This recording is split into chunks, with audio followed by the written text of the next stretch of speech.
If you've been told you need to be on blood pressure medication for the rest of your life, I want you to know something important.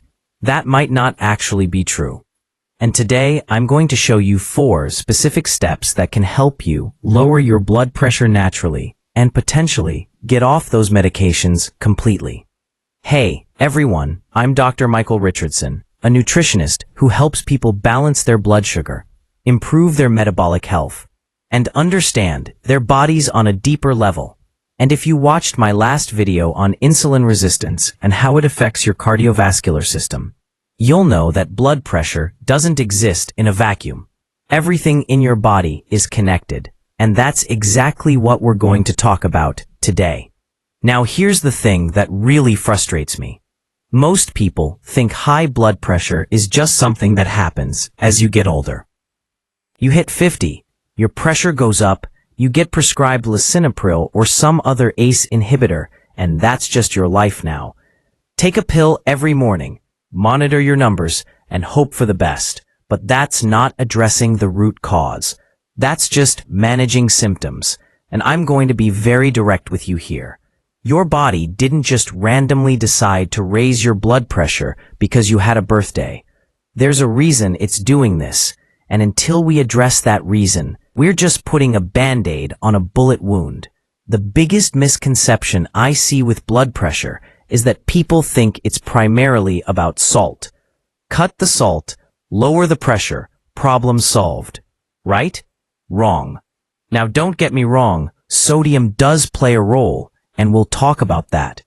But focusing only on sodium is like trying to fix a car that won't start by only checking the gas tank.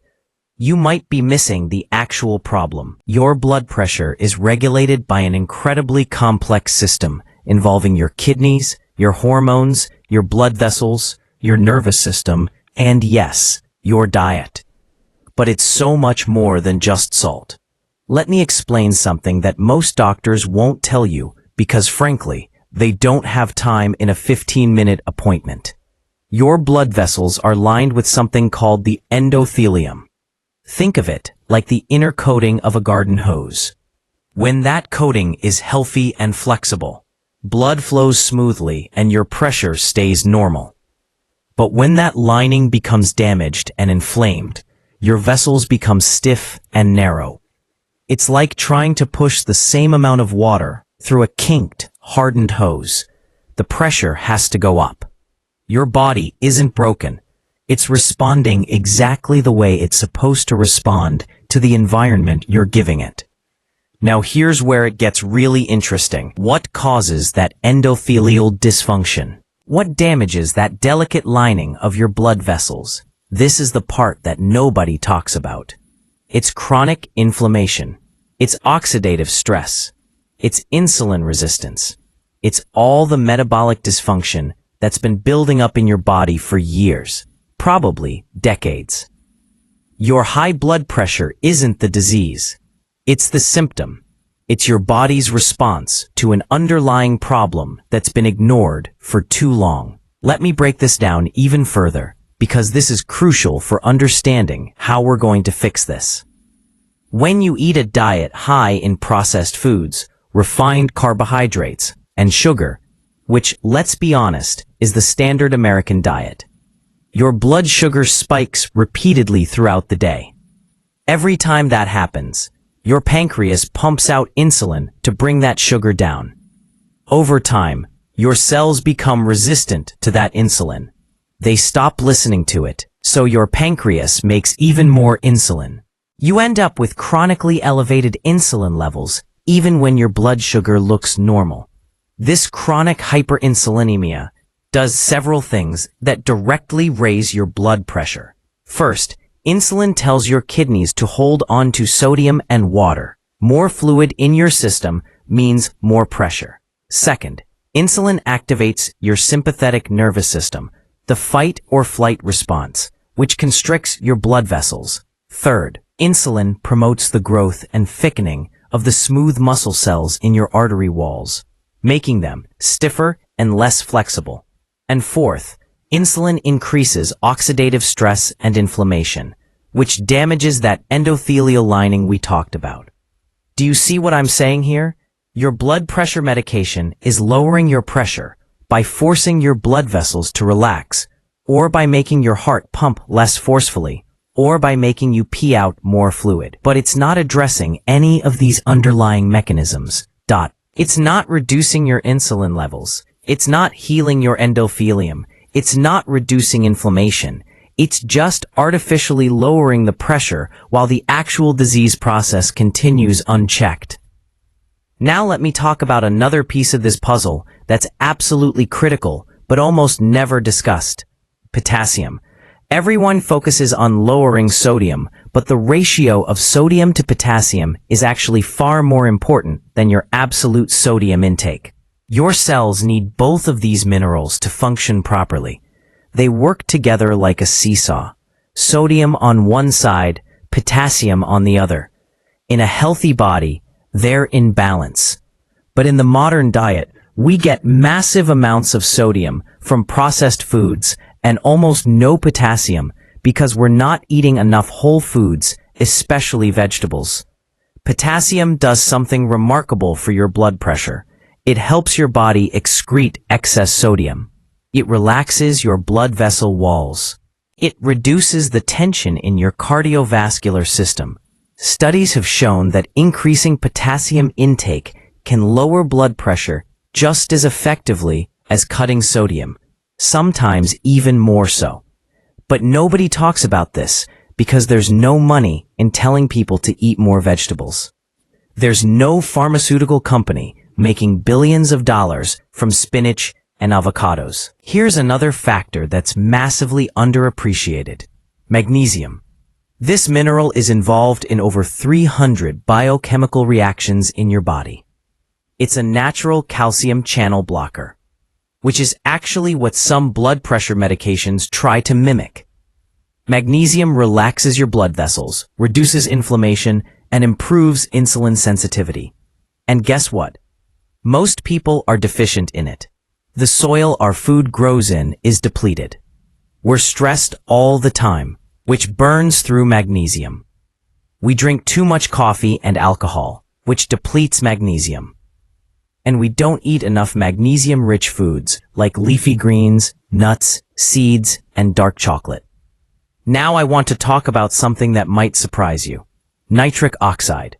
This is a molecule that your endothelial cells produce that's absolutely critical for blood pressure regulation.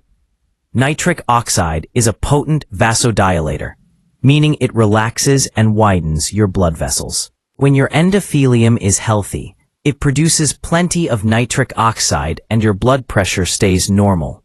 But when that lining is damaged by inflammation, oxidative stress, and insulin resistance, nitric oxide production drops.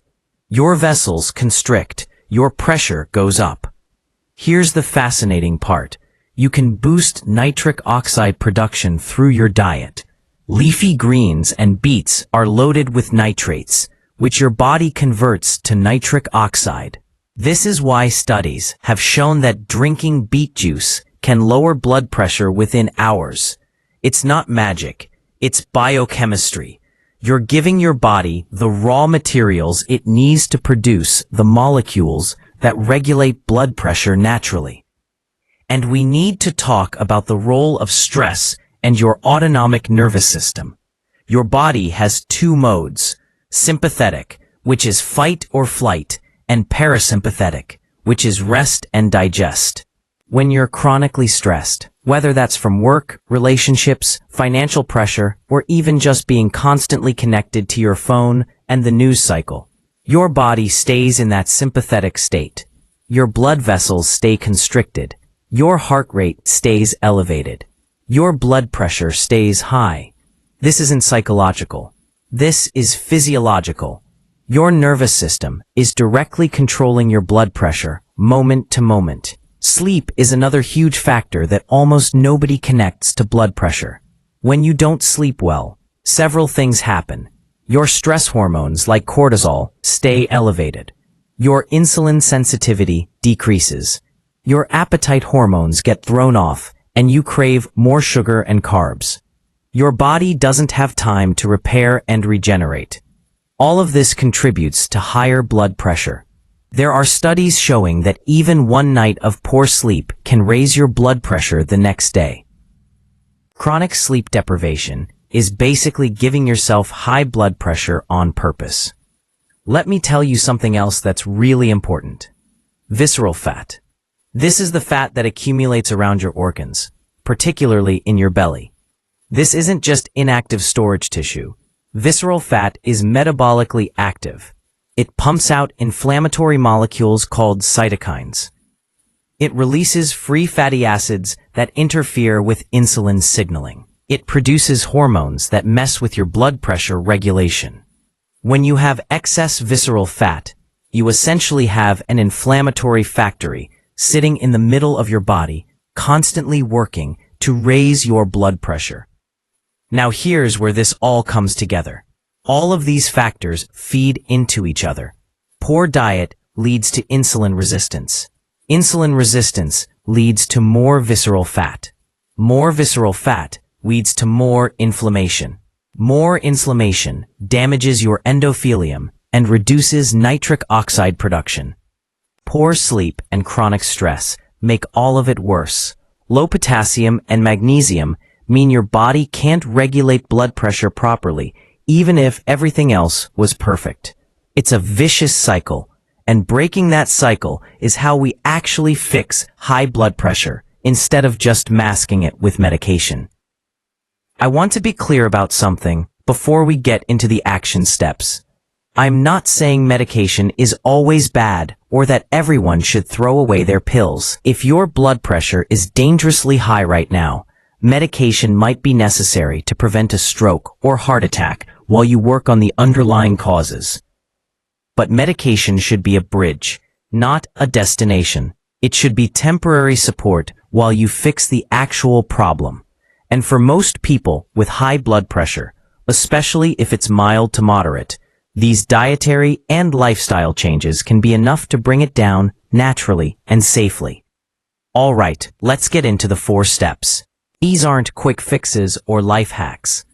These are fundamental changes that address the root causes we just talked about. If you implement these consistently, you will see your blood pressure come down. I've seen it happen countless times with the people I work with. Step 1 is fixing your diet and specifically addressing insulin resistance. This is the foundation. Nothing else will work as well if you don't get this right. You need to dramatically reduce your intake of refined carbohydrates and sugar. I'm talking about bread, pasta, rice, cereal, crackers, chips, anything made with flour, anything with added sugar. These foods spike your blood sugar and insulin repeatedly throughout the day and keep you in that insulin-resistant state that's driving your high blood pressure.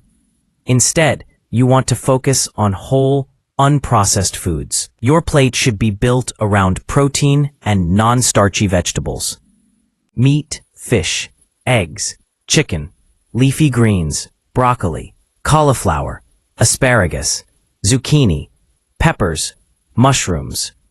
These foods don't spike your insulin. They provide the nutrients your body actually needs.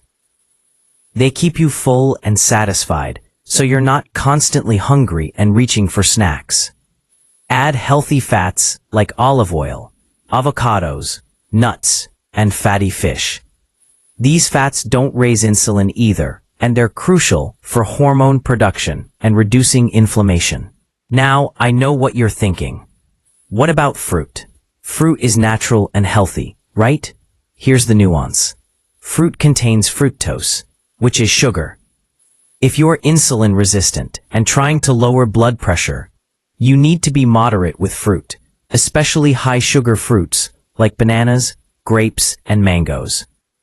Berries are your best choice because they're lower in sugar and high in antioxidants that actually help your blood vessels. But don't go crazy. A cup of berries is fine. 3 bananas a day is sabotaging your efforts. What about whole grains? Aren't they supposed to be heart healthy? Here's the truth. Whole grains are better than refined grains, sure. But they still spike your blood sugar and insulin significantly. A slice of whole wheat bread raises your blood sugar almost as much as a slice of white bread. If you're serious about lowering your blood pressure, you need to minimize all grains, even the whole ones, at least initially, while you're healing your metabolism. I want you to think about every meal in terms of blood sugar impact. Before you eat something, ask yourself, will this spike my blood sugar? Will this cause an insulin release? If the answer is yes, either don't eat it or eat it with protein and fat to blunt the spike. For example, if you're going to have some fruit, eat it with nuts or nut butter. The fat and protein slow down the absorption of the sugar. But honestly, in the beginning, I'd rather you just skip the fruit and focus on getting your insulin sensitivity back. Step 2 is dramatically increasing your potassium intake. Remember, this is just as important as reducing sodium, maybe more so. The average person gets maybe 1,500 to 2,000 milligrams of potassium per day. You need at least 3,000, ideally 4,000 to 5,000. How do you do that? Eat more vegetables, a lot more. I'm talking about multiple servings at every meal. Leafy greens are potassium powerhouses. Spinach, kale, Swiss chard, collard greens. Avocados are loaded with potassium. One avocado has more potassium than 3 bananas, and without all that sugar. Mushrooms, broccoli, Brussels sprouts, all excellent sources. If you're eating animal products, salmon and other fish are high in potassium. So is beef if you're eating enough of it. Here's a practical approach. Make half your plate non-starchy vegetables at every meal. Breakfast? Have a big omelet loaded with spinach, mushrooms, and peppers. Lunch? Have a huge salad with mixed greens, cucumbers, tomatoes, avocado, and grilled chicken or salmon. Dinner? Have your protein with a massive side of roasted vegetables or a big serving of sautéed greens. Snacking? Raw vegetables with guacamole or nuts and seeds. Now, about sodium. I'm not going to tell you to eliminate salt. Your body needs sodium. It's essential for life. The problem is processed foods that are loaded with sodium and devoid of potassium. When you cook your own food with whole ingredients, you can salt your food reasonably, and you'll still be in a much better sodium to potassium ratio than if you're eating packaged and restaurant food. Cut out the processed stuff, and you've solved 90% of the sodium problem without even trying. Step 3 is supplementing with magnesium. Even if you're eating a perfect diet, which let's be honest, you're probably not, it's hard to get enough magnesium. I recommend getting a high-quality magnesium supplement, not magnesium oxide, which is poorly absorbed and will just give you diarrhea. Look for magnesium glycinate or magnesium threonate. These forms are well absorbed and won't cause digestive issues. Start with 300 to 400 milligrams per day, taken in the evening. Magnesium is calming and can help you sleep better, which, as we discussed, is crucial for blood pressure. You should notice within a few days that you feel more relaxed, you're sleeping deeper, and your blood pressure is starting to come down. Some people see significant drops in blood pressure from magnesium alone, especially if they were deficient to begin with. You can also increase magnesium through food. Dark chocolate with at least 70% cocoa is a great source. So are pumpkin seeds, almonds, cashews, and black beans if you tolerate legumes. Leafy greens, again. Are you seeing a pattern here? Leafy greens solve so many problems. They're loaded with potassium, magnesium, and nitrates for nitric oxide production. If I could only give you one piece of dietary advice, it would be to eat more leafy greens. Step 4 is addressing stress and improving sleep. This is the piece that most people ignore because it's not as tangible as taking a supplement or changing your diet. But I'm telling you, if you don't manage your stress and fix your sleep, you're fighting an uphill battle. Your stress hormones will keep your blood pressure elevated no matter how perfect your diet is. You need to find ways to activate your parasympathetic nervous system, that rest and digest mode. For some people, that's meditation or deep breathing exercises. Even just 5 minutes of slow, deep breathing can lower your blood pressure measurably. For others, it's yoga or gentle stretching. For some, it's spending time in nature, going for walks, or having meaningful conversations with loved ones. Whatever helps you feel calm and grounded, you need to do more of it. And you absolutely must prioritize sleep. 7 to 8 hours minimum, ideally in a completely dark, cool room. Get off screens at least an hour before bed. The blue light suppresses melatonin and keeps you wired. Consider a magnesium supplement in the evening, as we discussed. Avoid caffeine after noon. Avoid alcohol close to bedtime because even though it might make you drowsy, it disrupts your sleep quality. Establish a consistent sleep schedule, going to bed and waking up at the same time every day, even on weekends. If you're doing shift work or you have young kids and perfect sleep isn't realistic right now, do the best you can. Even improving your sleep from 5 hours to 6 hours or improving the quality of that sleep will help. And double down on the other strategies to compensate. But understand that chronic sleep deprivation will make it much harder to lower your blood pressure. Now, let me give you some additional strategies that can accelerate your progress. Exercise is huge. You don't need to become a marathon runner. In fact, chronic intense cardio can actually raise cortisol and be counterproductive. What you want is regular, moderate activity. Walking is fantastic. 30 to 45 minutes a day if you can. Strength training 2 to 3 times per week is excellent for improving insulin sensitivity and reducing visceral fat.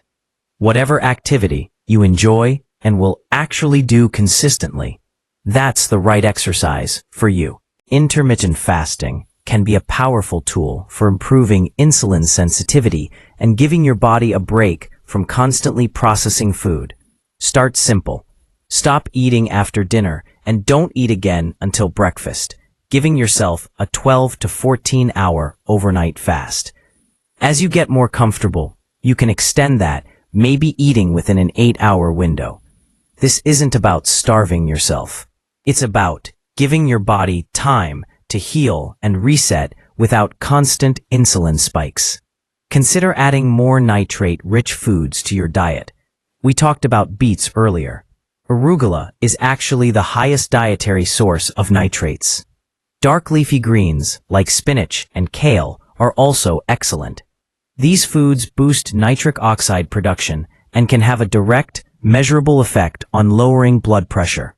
Some people even notice their blood pressure dropping within a few hours of eating these foods. Reduce or eliminate alcohol. I know this isn't what you want to hear, but alcohol raises blood pressure in multiple ways. It increases cortisol, disrupts sleep, damages your liver, which affects blood pressure regulation, and it's often loaded with sugar that spikes insulin. If you're serious about getting off blood pressure medication, alcohol needs to be minimal or gone, at least temporarily while you're healing. Stay hydrated. Dehydration makes your blood thicker and more viscous, which means your heart has to work harder to pump it. Drink plenty of water throughout the day. How much? A good rule of thumb is half your body weight in ounces. So if you weigh 200 pounds, aim for 100 ounces of water per day. More if you're exercising or it's hot outside. Now here's something really important. You need to be monitoring your blood pressure at home. Don't just rely on occasional doctor visits. Get a good home blood pressure monitor and check your pressure at the same time each day. First thing in the morning is ideal because that's when it's typically highest and most stable. Keep a log. You want to see the trend over weeks and months, not obsess over daily fluctuations. As your blood pressure comes down with these lifestyle changes, and it will, you'll need to work with your doctor to reduce your medication. This is critical. Do not just stop taking your medication on your own. Blood pressure medication needs to be tapered carefully under medical supervision. What you want is to show your doctor your blood pressure log, showing consistently lower readings, and then work together to gradually reduce your dose. Some doctors will be supportive of this approach. They'll be thrilled that you're taking control of your health. Others, unfortunately, will be resistant. They've been taught that high blood pressure is a life sentence, requiring lifelong medication.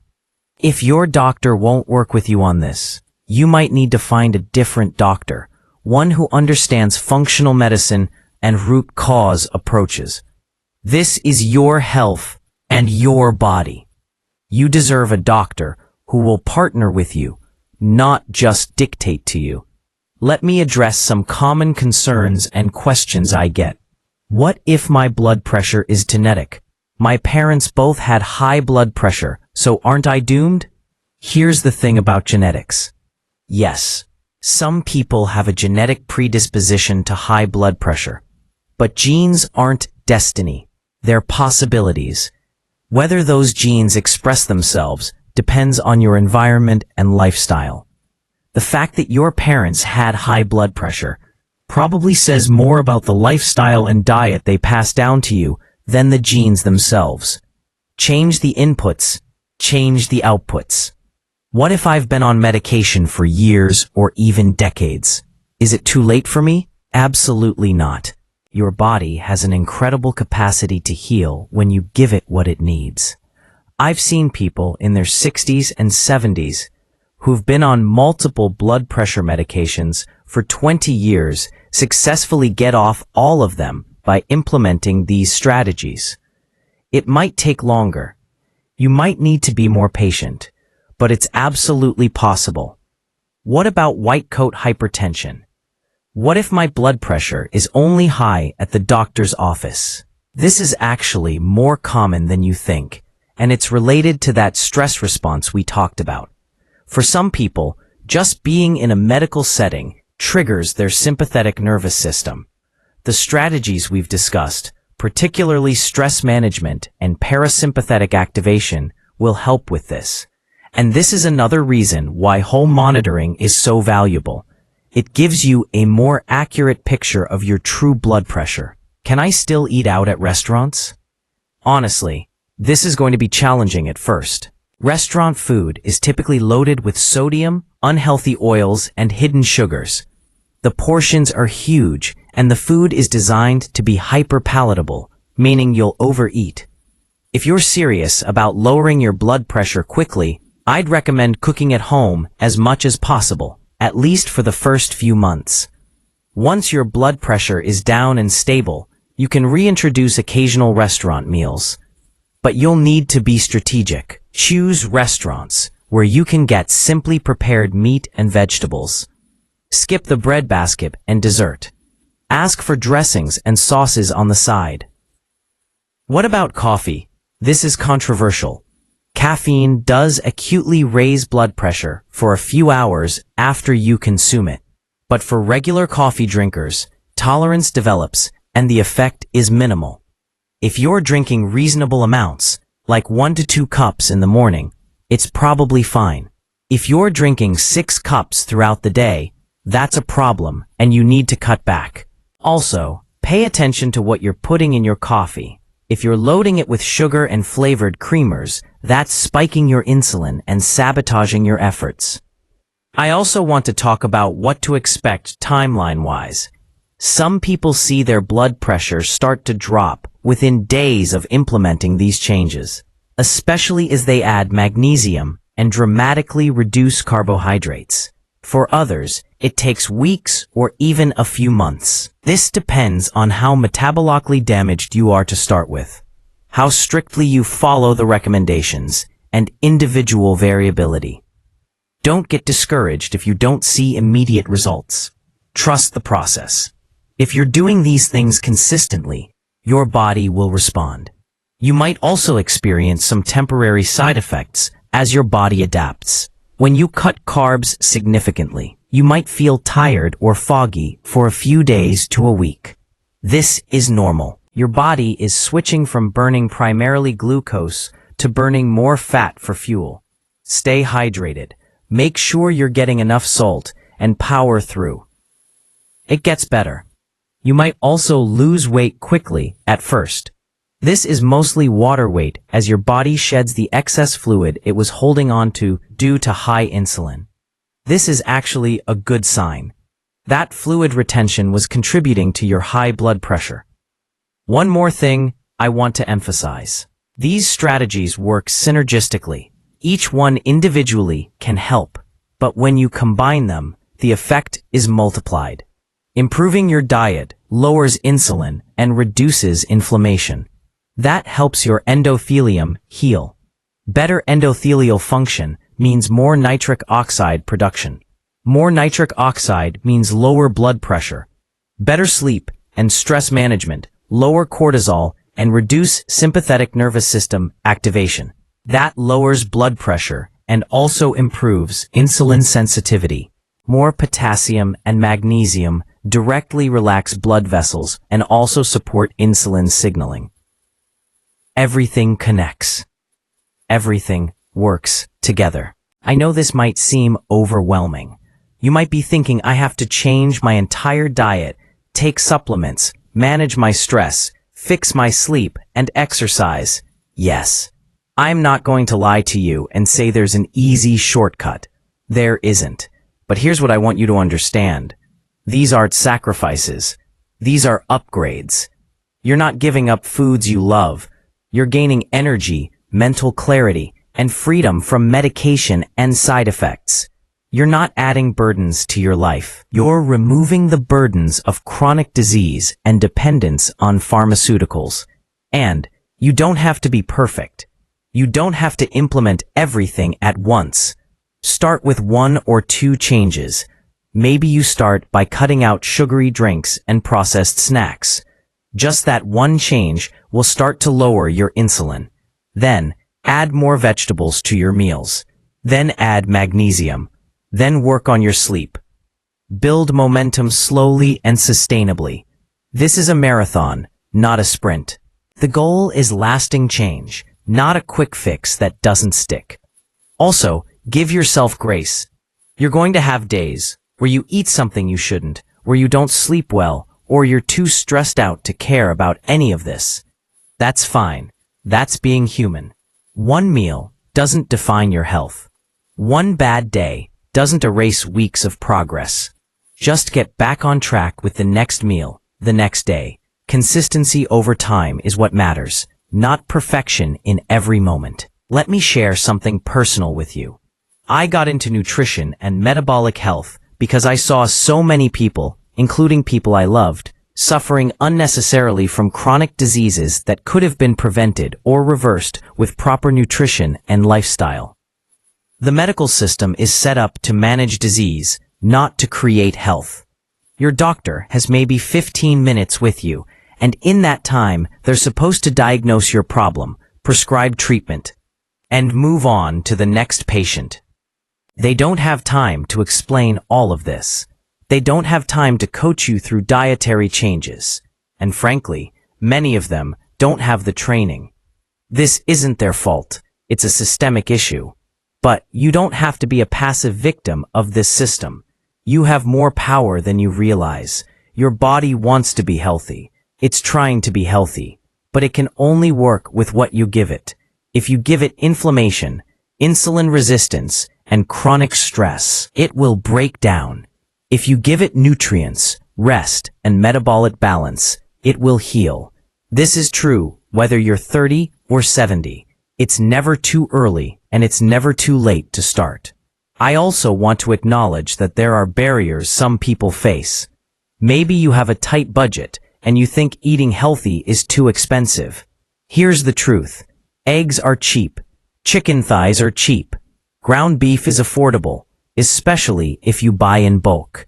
Frozen vegetables are just as nutritious as fresh and cost a fraction of the price.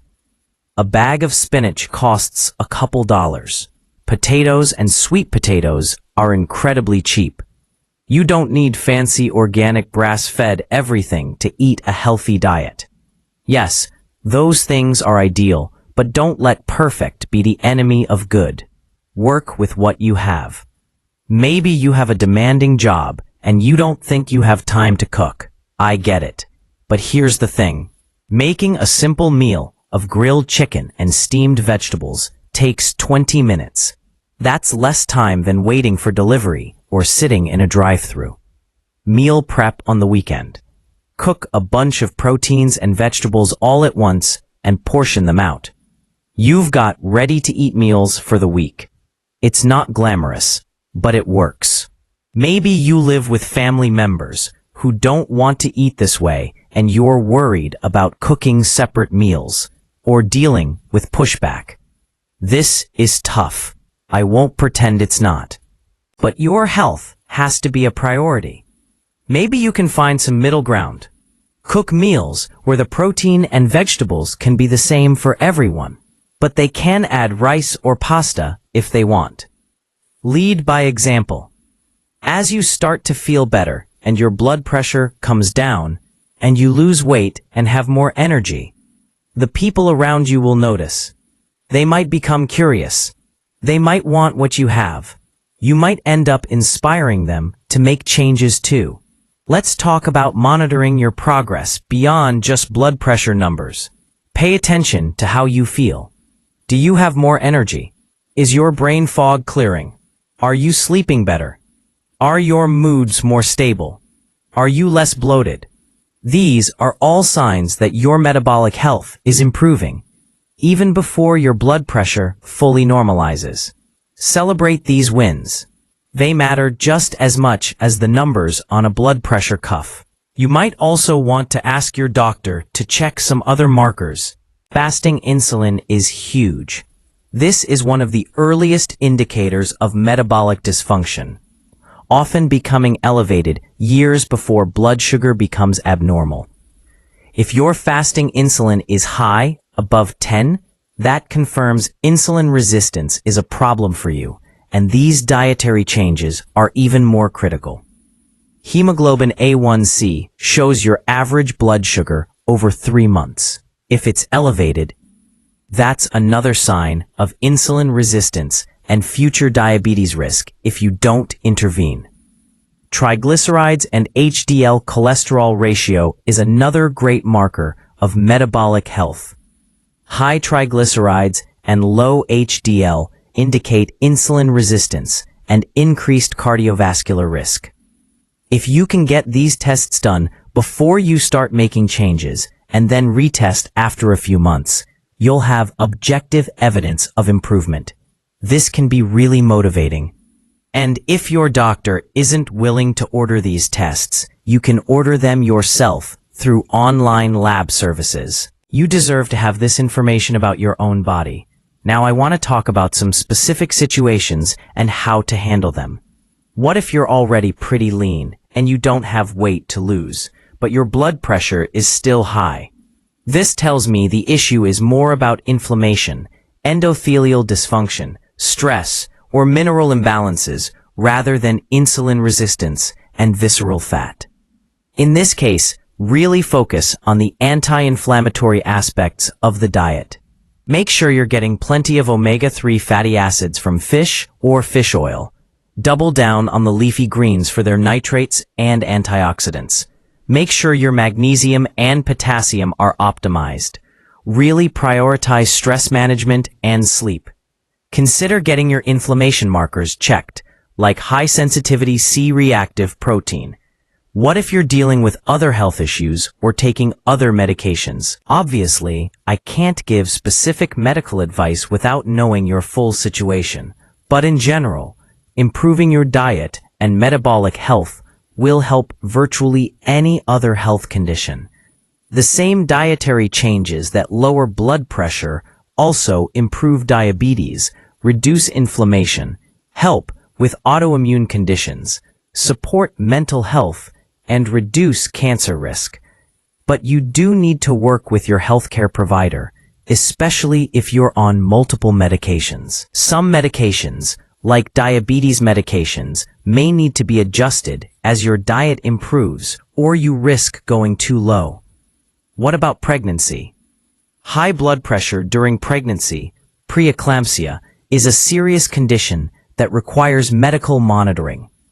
If you're pregnant or planning to become pregnant, work closely with your obstetrician. That said, the dietary principles we've discussed, particularly managing insulin resistance and ensuring adequate mineral intake, can be very helpful for preventing and managing gestational hypertension. But this needs to be done under medical supervision. What if you've already had a heart attack or stroke? Again, work with your cardiologist, but these strategies are still relevant and important. In fact, addressing the root causes of cardiovascular disease is even more critical after you've already had an event. You don't want to just manage your risk factors with medication.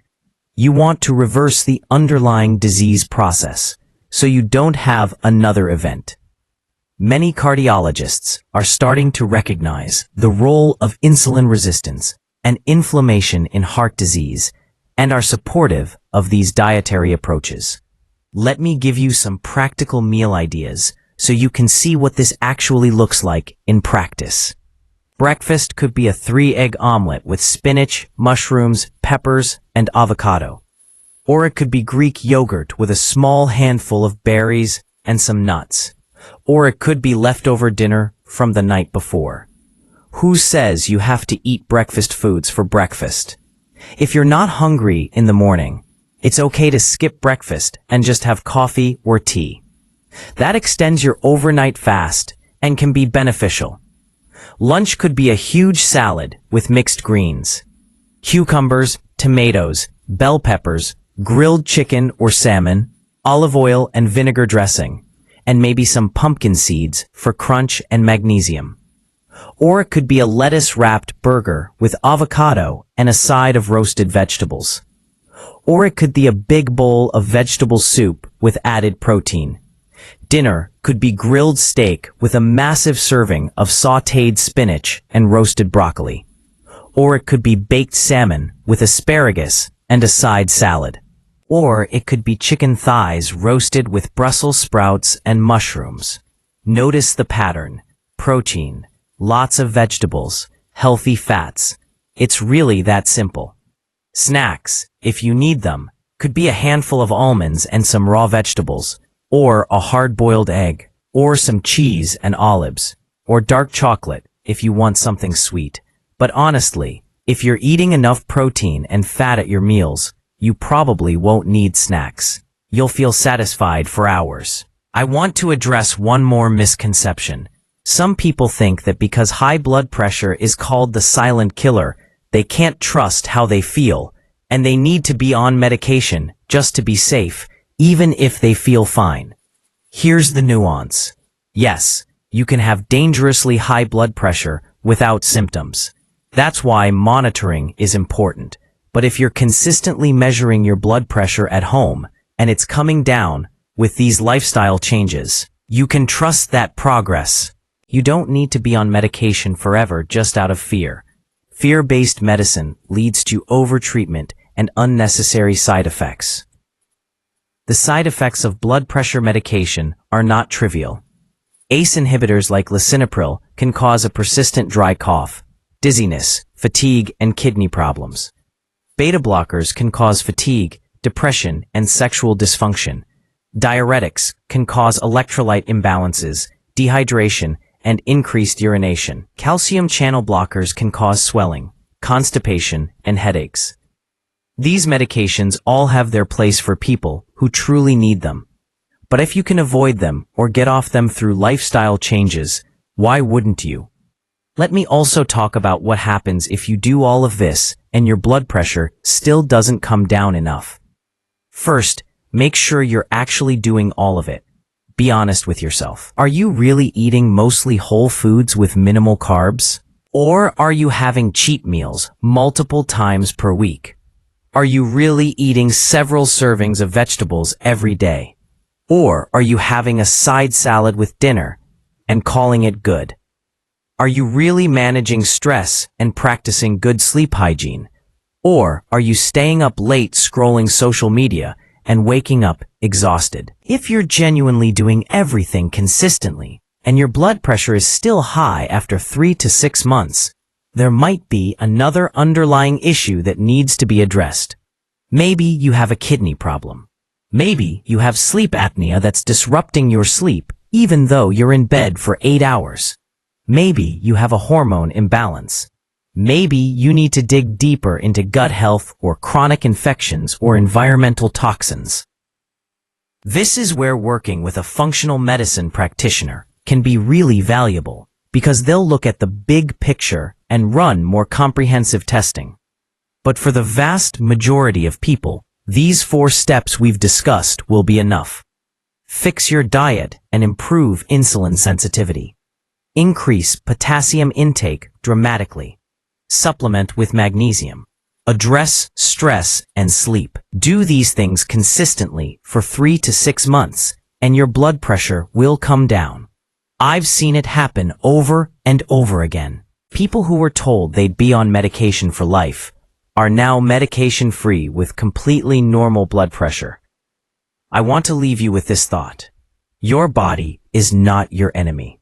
It's not randomly malfunctioning or betraying you.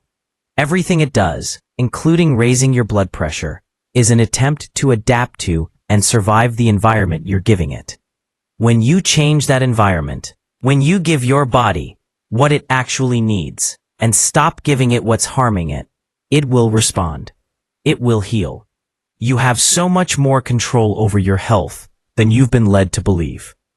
The medical system wants you to believe that you're a victim of your genetics, your age, or just bad luck, and that medication is the only answer. That's not true.